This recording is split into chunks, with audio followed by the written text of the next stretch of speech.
अस्सलाम वालेकुम my dear students, कैसे हैं आप सब। उम्मीद है खैरियत से होंगे। आज हमारा माइक्रोसॉफ्ट ऑफिस का फर्स्ट लेक्चर है। आज के लेक्चर में हम बेसिकली देखेंगे कि माइक्रोसॉफ्ट ऑफिस क्या है, माइक्रोसॉफ्ट ऑफिस करना क्यों जरूरी है, माइक्रोसॉफ्ट ऑफिस करने के बाद आप कौन कौन सी जॉब अपॉर्चुनिटीज या बिजनेस अपॉर्चुनिटीज अवेल कर सकते हैं। इसके अलावा माइक्रोसॉफ्ट ऑफिस के इस कोर्स के अंदर हम क्या क्या एप्लीकेशन जो है वो पढ़ेंगे और उनको सीखेंगे। दरअसल कंप्यूटर की कोई भी चीज है वो पढ़ने से उतनी ज्यादा जो है वो आपके लिए कारआमद नहीं होती है जितनी प्रैक्टिस से होती है। कोई भी काम जब तक आप उसका प्रैक्टिकल नहीं करते, जब तक आप उसको यूज नहीं करते हैं, तब तक आपके लिए वो इतना ज्यादा फायदेमंद नहीं है। सबसे पहले हम बात करते हैं कि माइक्रोसॉफ्ट ऑफिस क्या है। माइक्रोसॉफ्ट ऑफिस जैसे कि इसके नाम के अंदर ही है office, this is a complete package for any office in the world. मतलब एक ऐसी चीज है माइक्रोसॉफ्ट ऑफिस जो कि आपको पूरे ऑफिस को मैनेज करने का एक कंप्लीट पैकेज देती है। इसके अंदर आप किसी भी तरह के ऑफिस जो है वो मैनेज कर सकते हैं। आप एजुकेशन ले लें, आप मेडिकल फील्ड ले लें, आप एग्रीकल्चर फील्ड ले लें, आप मैकेनिकल फील्ड ले लें, इलेक्ट्रिकल फील्ड ले लें, आप डिजाइनिंग फील्ड ले लें, आप आर्ट्स क्राफ्ट, कुछ भी, ईच एंड एवरीथिंग, किसी भी किस्म का ऑफिस है आपका, माइक्रोसॉफ्ट ऑफिस आपको वहां पर जरूर बाजरूर काम देगा। कैसे? माइक्रोसॉफ्ट ऑफिस के अंदर एक एप्लीकेशन है Word, Excel, PowerPoint, Access. तो अगर हम इनके ऊपर बात करेंगे आगे डिटेल में, मैं आपको जरा सा सिर्फ इनका ओवरव्यू देना चाहती हूँ। उसमें यह है कि आपने अगर कोई डॉक्यूमेंट बनाना है, कोई लेटर बनाना है, कोई एप्लीकेशन लिखनी है, कोई रिपोर्ट कार्ड बनाना है, कोई डाटा महफूज करना है, किसी भी किस्म का एम्प्लॉयज का, स्टूडेंट्स का, या आपने अपनी प्रोडक्शंस इंडस्ट्रियल प्रोडक्शंस का डाटा सेव करना है, आपने डेटाबेस बनानी है, आपने फॉर्म्स जनरेट करने हैं, तो ये सारे के सारे काम आपके माइक्रोसॉफ्ट ऑफिस के अंदर हो जाते हैं। हम चलते हैं आगे इसकी डिटेल्स के ऊपर। अच्छा, एक बात यहाँ पे और हम ऐड करना चाहूंगी मैं कि माइक्रोसॉफ्ट ऑफिस करने के बाद आप कहाँ कहाँ अप्लाई कर सकते हैं, ये एक डिटेल्ड जो है वो इसके ऊपर लेक्चर बनेगा जो कि हम एंड पे बात करेंगे। सबसे पहले तो हम ये देखेंगे कि हम माइक्रोसॉफ्ट की स्किल्स के अंदर कौन कौन सी स्किल्स सीखेंगे, माइक्रोसॉफ्ट के पैकेज में कौन कौन सी स्किल्स हम सीखेंगे। सबसे नंबर पे आ जाता है एमएस वर्ड। एमएस वर्ड एक डॉक्यूमेंटेशन एप्लीकेशन है। आपने किसी भी किस्म की डॉक्यूमेंट बनानी है, आपने चाहे रिपोर्ट कार्ड बनाना है, आपने लेटर लिखने हैं, एप्लीकेशन लिखनी है, ऑफिशियल जो है वो पैराग्राफ्स लिखने हैं, एसेज लिखने हैं, नोट्स बनाने हैं, कोई लेटर लिखने हैं, बुक लिखनी है, या आप वर्ड के अंदर काम कर सकते हैं। दूसरे नंबर पे आता है हमारे पास एक्सेल। एक्सेल के अंदर हम स्प्रेडशीट्स बनाते हैं, इसके अंदर हम बेसिकली डाटा स्टोर करते हैं।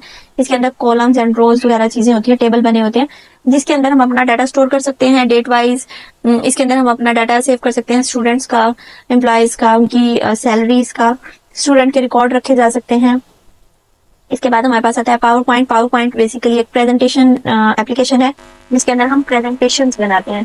प्रेजेंटेशन बनाने का फायदा क्या होता है? प्रेजेंटेशन बेसिकली एक जो है वो हमारे पास विजुअल एक तरह से डॉक्यूमेंट होता है, विजुअल डॉक्यूमेंट जो कि हम किसी भी कंपनी के जो है वो अंदर इस्तेमाल करते हैं, या हम स्टूडेंट्स जो है वो बेसिकली इसको ज्यादा इस्तेमाल करते हैं। स्कूल्स में, कॉलेज में, यूनिवर्सिटी में प्रेजेंटेशन होती है, किसी भी टॉपिक पे बच्चों ने उस्ताद के सामने प्रेजेंट करना होता है, प्रेजेंट करना होता है अपना वर्क, या हमने इसमें ये सीखा, ये सीखा। तो वो हम पूरी एक डिटेल नहीं देते हैं, वो बच्चे किताब उठा के नहीं दे सकते, वो एमएस वर्ड पे पूरा टेक्स्ट नहीं लिख सकते। तो वो क्या करते हैं, पावर पॉइंट के अंदर शॉर्ट शॉर्ट बुलेट्स फॉर्म में शॉर्ट शॉर्ट डाटा दे देते हैं, और उसके बाद जो है वो अपने उस हर पॉइंट को वो इलेबोरेट करके बताते हैं। तो बेसिकली ये प्रेजेंटेशन होती है। अभी आपके सामने जो स्क्रीन है, अभी आपके सामने ये जो एक तस्वीर टाइप है जो सेंटर में है स्क्रीन के, दिस इज ऑल्सो प्रेजेंटेशन। ये प्रेजेंटेशन भी मैंने पावर पॉइंट के ऊपर बनाई है। आगे चलते हैं, हम एक्सेस पे बात करते हैं। एक्सेस बेसिकली एक डाटाबेस एप्लीकेशन है। इसके अंदर डाटाबेस क्रिएट की जाती है, इसके अंदर डाटाबेस को स्टोर किया जाता है, इसके अंदर हम डाटाबेस की क्यूरीज अप्लाई कर सकते हैं। एमएस एक्सेस के ऊपर हम डिटेल में बात नहीं करेंगे, इसका सिर्फ आपको इंट्रो दिया जाएगा माइक्रोसॉफ्ट ऑफिस के इस कोर्स के अंदर, जबकि MS Word, MS Excel, MS PowerPoint को हम डिटेल में पढ़ेंगे। आगे चलते हैं नेक्स्ट हम स्लाइड की जानिब। MS Word basic to intermediate level आपको सिखाया जाएगा। इसके अंदर डॉक्यूमेंट्स ऑफिशियल और अनऑफिशियल हर तरह के डॉक्यूमेंट्स हम बना सकते हैं। एमएस एक्सेल भी आपको बेसिक से इंटरमीडिएट लेवल तक सिखाया जाएगा। इसके अंदर आप स्प्रेडशीट्स बनाते हैं और डाटा स्टोर करते हैं। एमएस पावर पॉइंट के अंदर आप प्रेजेंटेशंस बनाते हैं, जैसे कि अभी आपके सामने एक प्रेजेंटेशन चल रही है। एमएस एक्सेस के अंदर आप डाटाबेसेस क्रिएट करते हैं। इसका सिर्फ आपको इंट्रो दिया जाए। हम बात करते हैं एमएस वर्ड की कोर्स आउटलाइन के ऊपर। क्या एमएस वर्ड के एप्लीकेशन में आपको क्या क्या चीज सिखाई जाएगी। सबसे पहले हम एक्सप्लोर करेंगे कि एमएस वर्ड होता क्या है, एमएस वर्ड कैसे वर्क करता है, एमएस वर्ड की विंडो क्या होती है, उसको इस्तेमाल कैसे करना है।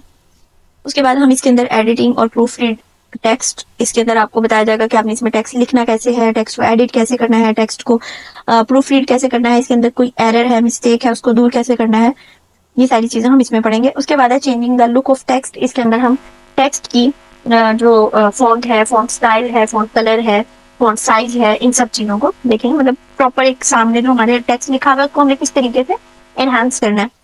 उसके बाद आ जाता है टेबल्स। एमएस वर्ड के अंदर हम टेबल्स किस तरह से क्रिएट कर सकते हैं, उनके अंदर डाटा कैसे स्टोर करेंगे, उनकी एडिटिंग और फॉर्मेटिंग कैसे करेंगे। उसके बाद है ऐड सिंपल ग्राफिक एलिमेंट्स, इसके अंदर हम तस्वीर कैसे लगा सकते हैं, इसके अंदर हम शेप्स कैसे बना सकते हैं, इसके अंदर हम क्लिप आर्ट कैसे लगा सकते हैं।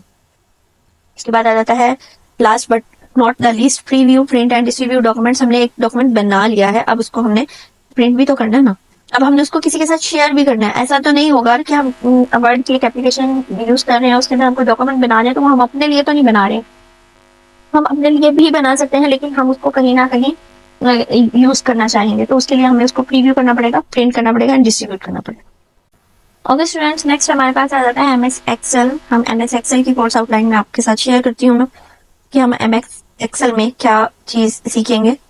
Explore MS Excel, creating workbooks, आप वर्कबुक कैसे क्रिएट कर सकते हैं, working with data and Excel tables, changing workbook appearance, performing calculations, printing, ये सारी चीजें जो है वो हम एमएस एक्सेल में करेंगे। उसके बाद हमारे पास आ जाता है MS power point. MS power point की कोर्स आउटलाइन में आपके साथ शेयर करने जा रही हूँ। एमएस पावर पॉइंट में हम क्या क्या चीज सीखेंगे, पावर पॉइंट को एक्सप्लोर करेंगे, वर्किंग विद स्लाइड्स, के स्लाइड्स के साथ काम कैसे करते हैं और स्लाइड के कंटेंट्स के साथ कैसे काम करते हैं। उस स्लाइड के ऊपर कुछ कंटेंट होते हैं, कहीं पे आपने टेक्स्ट ऐड करना होता है, कहीं पे आपने इमेज ऐड करना होता है, कहीं टेबल ऐड करना होता है, तो ये सारे कंटेंट्स होते हैं स्लाइड के, तो इनके ऊपर हम बात करेंगे। फॉर्मेट करना, कैसे स्लाइड्स को कैसे फॉर्मेट किया जाता है। एड सिंपल विजुअल एनहांसमेंट्स, किस तरीके से आपने विजुअल एनहांसमेंट इसमें ऐड करनी है। एड साउंड्स एंड मूवीज, के इसके अंदर साउंड और मूवीज हम किस तरह से ऐड कर सकते हैं। बेसिकली पावर पॉइंट के अंदर हम वीडियोस भी बना सकते हैं, जो बहुत ज्यादा तो नहीं लेकिन बहुत बेनिफिशियल होती है। छोटी छोटी शॉर्ट वीडियोस, शॉर्ट मूवीज जो है वो हम इसमें क्रिएट कर सकते हैं, वो भी आपको सिखाया जाएगा कि वो कैसे काम करते हैं। Review and deliver presentation, review कैसे करना है, मतलब उसको रिव्यू करना प्रेजेंटेशन को, और फिर उसके बाद डिलीवर करने के लिए भी आपको थोड़ी सी जो है आपको ट्रेनिंग दी जाएगी कि आपने प्रेजेंटेशन को डिलीवर कैसे करना है, ताकि बिकॉज प्रेजेंटेशन बना लेना कोई इतनी बड़ी साइंस नहीं है। प्रेजेंटेशन बना लेने के बाद प्रॉपर तरीके से प्रेजेंटेशन को जब डिलीवर कर देंगे आप, आपके प्रेजेंटेशन का अगले पर्सन तक जो आप मैसेज कन्वे करना चाहते हैं, अगर वो आपकी प्रेजेंटेशन बहुत खूबसूरत बनी हुई है लेकिन आपको बोलना ही नहीं आता, आपको प्रेजेंट नहीं करना आता, आपको उसको यूज नहीं करना आ रहा, आपको चलानी नहीं आ रही है वो प्रेजेंटेशन, तो फिर आपका वो प्रेजेंटेशन बनाई हुई का भी कोई फायदा नहीं होगा। खास तौर पे अगर आप कहीं किसी बिजनेस के पॉइंट ऑफ व्यू से आप कोई प्रेजेंटेशन बनाते हैं कि जी हमने ये प्रेजेंटेशन देकर अपने कस्टमर्स ग्रैब करने हैं, किसी और कंपनी के साथ हमने कोई डील क्रैक करनी है, तो अगर आप प्रॉपर तरीके से प्रेजेंटेशन डिलीवर नहीं कर सकेंगे तो आपका ये काम किसी मतलब फायदे का नहीं है। तो ये है हमारे पास एमएस पावर पॉइंट की कोर्स आउटलाइन। नेक्स्ट आ जाता है हमारे पास एमएस एक्सेस। एमएस एक्सेस की कोर्स आउटलाइन में मैं आपको पहले स्टार्टिंग में ही बता चुकी हूँ कि एमएस वर्ड, पावर पॉइंट और एक्सेल तो हम डिटेल में पढ़ेंगे, लेकिन डिटेल में सीखेंगे और प्रैक्टिकल भी करेंगे उनका। क्योंकि एमएस एक्सेस का सिर्फ आपको इंट्रोडक्शन दिया जाएगा, उसमें आपको एमएस एक्सेस का बताया जाएगा कि होता क्या है, और एमएस एक्सेस की विंडोज एक्सप्लोर करेंगे हम, क्या क्या चीजें होती हैं उसके अंदर, और उसके बाद डिजाइनिंग है डेटाबेस के, डेटाबेस क्या होती है और इसके अंदर हम किस तरह से डेटाबेस को डिजाइन कर सकते हैं। तो आई होप कि आपको ये समझ आ गया होगा कि हमारे एमएस ऑफिस के अंदर हम क्या क्या चीज पढ़ेंगे, एमएस ऑफिस के अंदर कौन कौन सी चीज हम डिटेल में पढ़ेंगे, एंड आई होप कि आप लोग इससे बहुत कुछ सीखेंगे और इसको अपनी रियल लाइफ में इम्प्लीमेंट करने की कोशिश करेंगे। आई अगेन रिपीट, जो सीखें उसको अपनी रियल लाइफ में इम्प्लीमेंट करने की कोशिश करें, ताकि आपकी वो स्किल आपके काम आ सके, ना कि आपका वक्त और आपका पैसा जाया। आप सबका मुझे सुनने का बहुत शुक्रिया। इंशाल्लाह अगले लेक्चर में हम एमएस वर्ड स्टार्ट करेंगे और उसका पहला लेक्चर मैं आपको डिलीवर करूंगी। तब तक के लिए अल्लाह हाफिज।